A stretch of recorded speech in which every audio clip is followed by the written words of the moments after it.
আসসালামু আলাইকুম, মোহসেনা শাওন আপনাদের সবাইকে আমন্ত্রণ জানাচ্ছি এনটিভির দুপুরের খবরে। ক্রাউন সিমেন্ট শিরোনাম দেখছিলেন, এবার পুরো খবর। 4টি আসনে প্রার্থী দেবে না বিএনপি।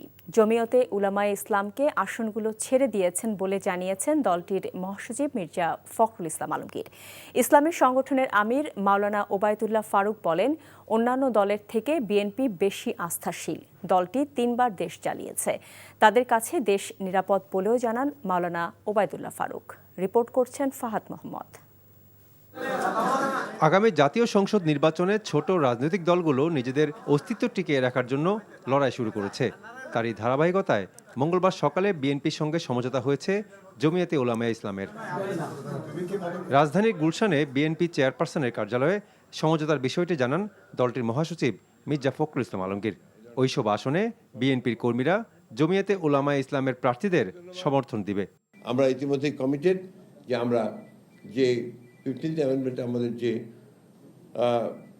কনস্টিটিউশনের যে বিধানগুলো ছিল সেগুলোকে আমরা অবশ্যই আমাদের সামনের দিনে আমরা সেগুলোকে অগণতান্ত্রিক বিধানগুলোকে বাদ দিয়ে গণতান্ত্রিক বিধানগুলোকে আমরা সামনের দিকে নিয়ে আসবো। আমাদের সর্বস্তরের নেতাকর্মী তাদের সম্পূর্ণভাবে সহযোগিতা করবেন এবং জনগণ যারা ভোটার আছেন তারাও তাদের প্রতীকে ভোট দিয়ে ধানের শীষকে শক্তিশালী করবেন।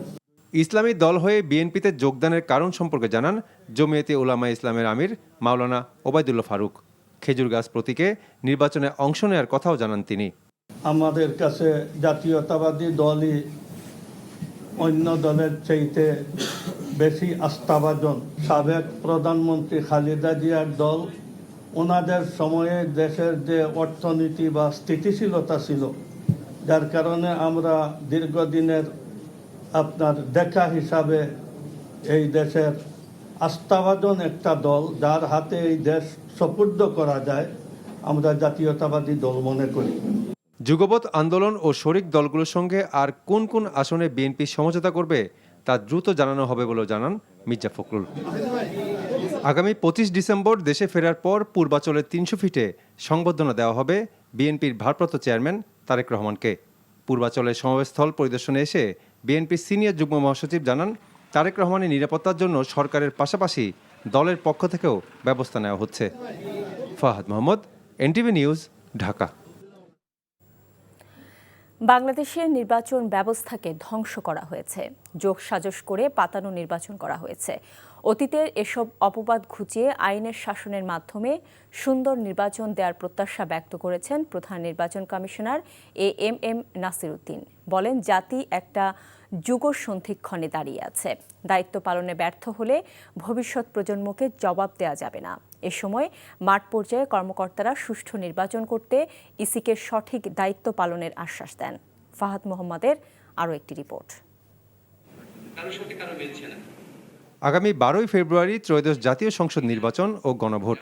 এবার উৎসবমুখর পরিবেশে সুষ্ঠু, অবাধ ও অংশগ্রহণমূলক নির্বাচন করতে প্রতিশ্রুতির কথা জানিয়ে আসছে নির্বাচন কমিশন। এ উপলক্ষে মঙ্গলবার বিভাগীয় কমিশনার, পুলিশ কমিশনার সহ আঞ্চলিক নির্বাচন কর্মকর্তা ও ডিসিএসপিদের সঙ্গে নির্বাচন ব্যবস্থাপনা নিয়ে মতবিনিময় করে নির্বাচন কমিশন। এই সময় মাঠ পর্যায়ের কর্মকর্তারা ইসির সাথে ভোটের বিভিন্ন চ্যালেঞ্জ, করণীয় ও মতামত তুলে ধরেন। সভার শুরুতেই বক্তব্যে সিইসি বলেন, সুষ্ঠু নির্বাচন দিতে কোনো রকমের বিচ্যুতি ঘটবে না উল্লেখ করে মাঠ প্রশাসনকে আইনের শাসন নিশ্চিতের নির্দেশনা দেন। আইনের শাসন কাকে বলে আমরা দেখিয়ে দিতে চাই, এই কথাটা বলেছিলাম একদম ডেলিবারেটলি, কারণ আমাদের উপরে সামষ্টিকভাবে একটা ব্লেম করা হচ্ছে, সবাইকে ব্লেম করা হচ্ছে যে we have absolutely failed in our responsibility, particularly in delivering a free, fair and credible election. যুগসন্ধিক্ষণে দাঁড়িয়ে আছে দেশ, সঠিকভাবে দায়িত্ব পালনে ব্যর্থ হলে ভবিষ্যৎ প্রজন্মকে জবাব দেওয়ার কোনো পথ থাকবে না, এমন মন্তব্য করে সিইসি বলেন, দায়িত্বে ব্যর্থ হওয়ার কোনো সুযোগ নেই। এই ক্রান্তি লগ্নে আমাদের উপরে যে দায়িত্ব এসে পড়েছে, আমরা যদি সঠিকভাবে দায়িত্ব পালনে ব্যর্থ হই, আমরা আমাদের ভবিষ্যৎ প্রজন্মকে জবাব দিতে পারবো না রে ভাই। এই দেশটা আমার, আপনার সকলের দেশ। এই দেশটাকে সঠিকভাবে সঠিক অবস্থায় রেখে যাওয়া, এটা আমাদের দায়িত্ব।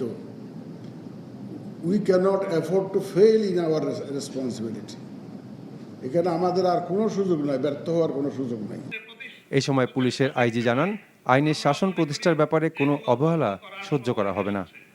আমরা যদি সব জায়গায় অর্ডার প্রতিষ্ঠিত করতে না পারি, আমাদের পক্ষে নির্বাচন অনুষ্ঠানে নির্বাচন কমিশনকে সর্বাত্মক সহায়তা দেওয়া সম্ভব হবে না।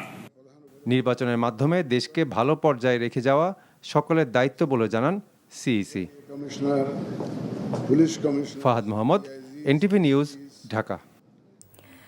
আওয়ামী লীগের ১.৫ দশকের শাসনামলে ১৪ জনকে গুমের পর task force for interrogation TFI সেলে নির্যাতনের ঘটনায় মানবতা বিরোধী অপরাধের মামলায় সাবেক প্রধানমন্ত্রী শেখ হাসিনা ও ১১ সেনা কর্মকর্তা সহ ১৭ জনের অব্যাহতির আবেদন খারিজ করে তাদের বিরুদ্ধে আনুষ্ঠানিক অভিযোগ গঠনের আদেশ দিয়েছে আন্তর্জাতিক অপরাধ ট্রাইব্যুনাল।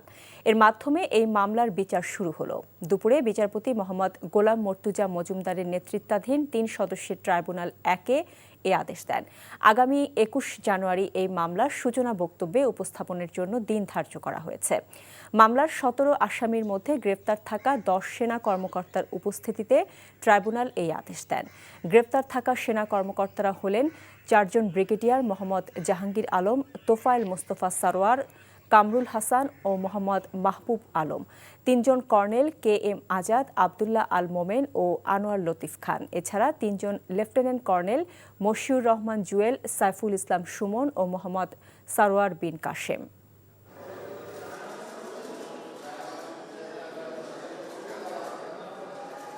তাদেরকে বিভিন্নভাবে বিভিন্ন জায়গায় যদি বারংবার সেনাবাহিনী কর্মকর্তা হিসেবে পরিচয় করিয়ে দেওয়া হয়, এটা একটা বিব্রতকর পরিস্থিতি তৈরি করে, যেটা অনাকাঙ্ক্ষিত। এবং এই কারণেই মাননীয় চিফ প্রসিকিউটর আজকের ট্রাইব্যুনালে এই বিষয়টি আবার উল্লেখ করেছেন এবং ট্রাইব্যুনালও এই বিষয়ে একমত পোষণ করেছেন যে এখানে র্যাবের বিচার হচ্ছে কিংবা র্যাবের অপরাধী সদস্যদের বিচার হচ্ছে, এই বিষয়টি তিনি পরিষ্কার করেছেন। শহীদ শরীফ ওসমান বিন হাদির হত্যাকারীদের অবিলম্বে গ্রেফতার এবং ৩০ কার্যদিবসের মধ্যে বিচার কার্য সম্পন্নের দাবিসহ ৩ দফা দাবিতে শহীদের শপথ পাঠ কর্মসূচি পালন করবে ইনকেলাব মঞ্চ। ঘোষিত কর্মসূচি অনুযায়ী বিকেল ৩টায় রাজধানীর শাহবাগে এই শপথ পাঠ অনুষ্ঠিত হওয়ার কথা রয়েছে। এর আগে সোমবার কেন্দ্রীয় শহীদ মিনারে অনুষ্ঠিত বিক্ষোভ কর্মসূচি শেষে আয়োজিত সমাবেশ থেকে ইনকেলাব মঞ্চের নেতৃবৃন্দ এই শহীদের শপথ পাঠ কর্মসূচির ঘোষণা দেন। তারা জানান, শহীদ শরীফ ওসমান বিন হাদির হত্যার সুষ্ঠু তদন্ত, দোষীদের দৃষ্টান্তমূলক শাস্তি এবং বিচার প্রক্রিয়ায় কোনো ধরনের গড়িমসি না করার দাবিতে এই কর্মসূচি পালন করা হচ্ছে।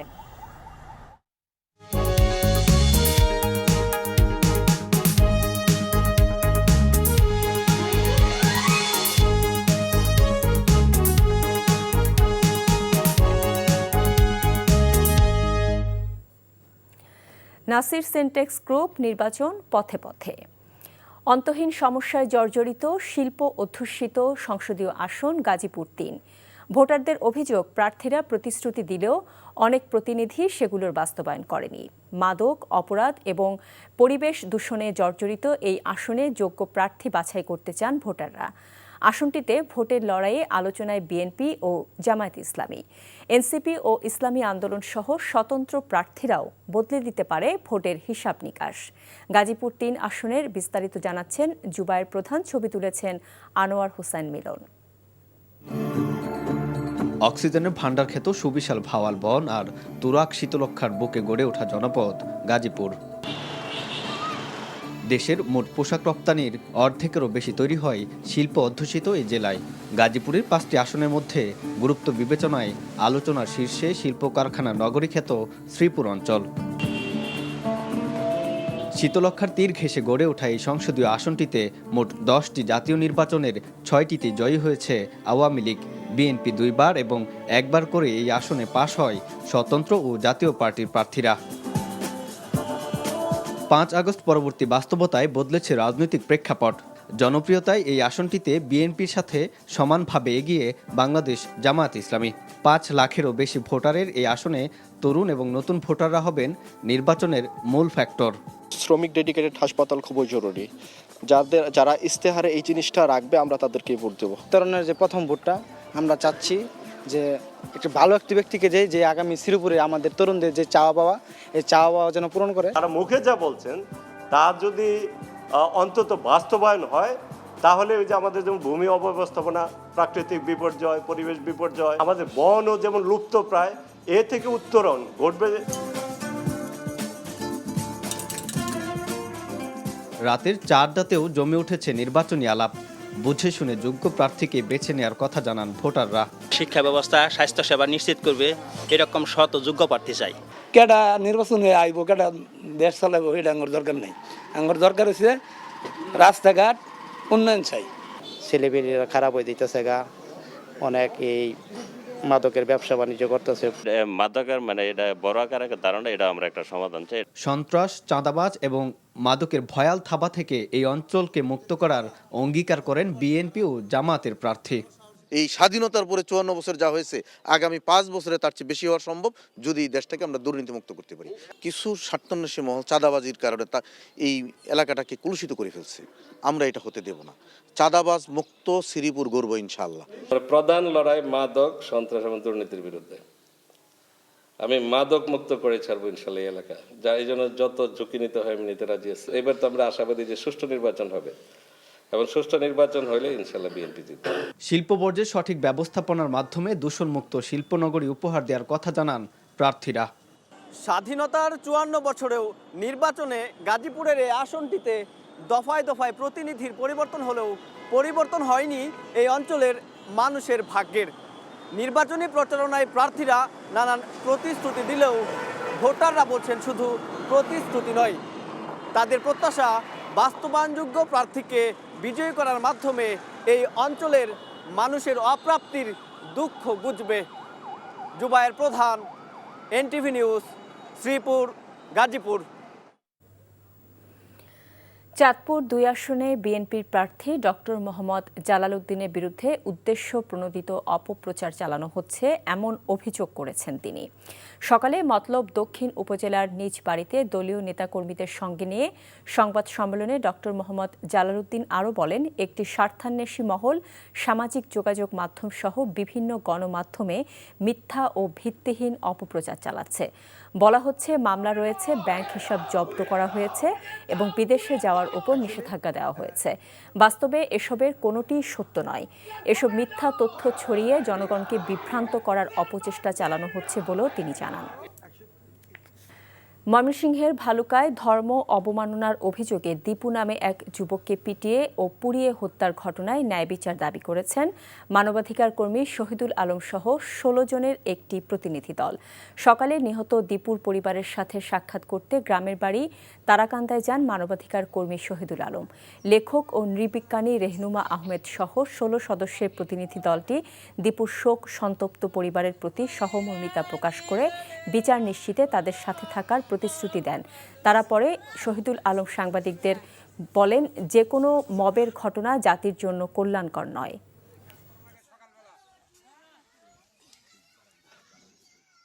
মব এরকম তৈরি করে যে কোনো কারো ক্ষেত্রে ট্যাগ করে তাকে একভাবে আখ্যায়িত করে হুমড়ি করে এতগুলি মানুষ তার উপরে পড়বে এবং সেখানে সরকার নির্বিকার থাকবে, সেটা কোনোভাবেই হতে পারে না। আমরা ক্ষুব্ধ, আমরা ব্যথিত, আমরা এসেছি ন্যায় বিচারের আশায়। ইসলাম ধর্মের অবমাননা কোনোভাবেই আপনি হত্যা করে আপনি ইসলাম ধর্মের প্রতি সম্মান আনতে পারেন না। যারা কিনা শান্তি প্রতিষ্ঠা করতে পারে না তারা হচ্ছে ইসলাম ধর্মের শত্রু।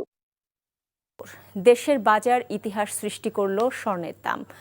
নতুন করে আরও ৩,৯৬৬ টাকা বেড়ে ভরি প্রতি 22 ক্যারেট স্বর্ণের দাম নির্ধারণ করা হয়েছে 2,22,083 টাকা। গতকাল বিজ্ঞপ্তি দিয়ে এই দাম নির্ধারণ করেছে বাংলাদেশ জুয়েলার্স অ্যাসোসিয়েশন বাজুস। আজ মঙ্গলবার থেকে দাম কার্যকর করা হয়েছে। নতুন দামে এখন 21 ক্যারেটের প্রতি ভরি স্বর্ণ কিনতে হবে 2,11,993 টাকায়, 18 ক্যারেটের 1,81,725 টাকা এবং সনাতন পদ্ধতির প্রতি ভরি স্বর্ণ কিনতে হবে 1,51,399 টাকা নির্ধারণ করা হয়েছে। এ নিয়ে চলতি বছর মোট 88 বার দেশের বাজারে স্বর্ণের দাম সমন্বয় করা হলো, যেখানে দাম বাড়ানো হয়েছে 61 বার আর কমেছে মাত্র 27 বার। এই ছিল দুপুরের খবরে। এই খবরের ভিডিও সহ আপডেট জানতে ভিজিট করুন এনটিভি অনলাইন www.ntvbd.com। এছাড়াও এনটিভি জনপ্রিয় সব অনুষ্ঠান ও খবরের আপডেট জানতে ভিজিট করুন আমাদের ইউটিউব ও ভেরিফাইড ফেসবুক পেজ। 5টায় দেশের খবর দেখার আমন্ত্রণ রইল। এতক্ষণ সাথে থাকার জন্য সবাইকে ধন্যবাদ।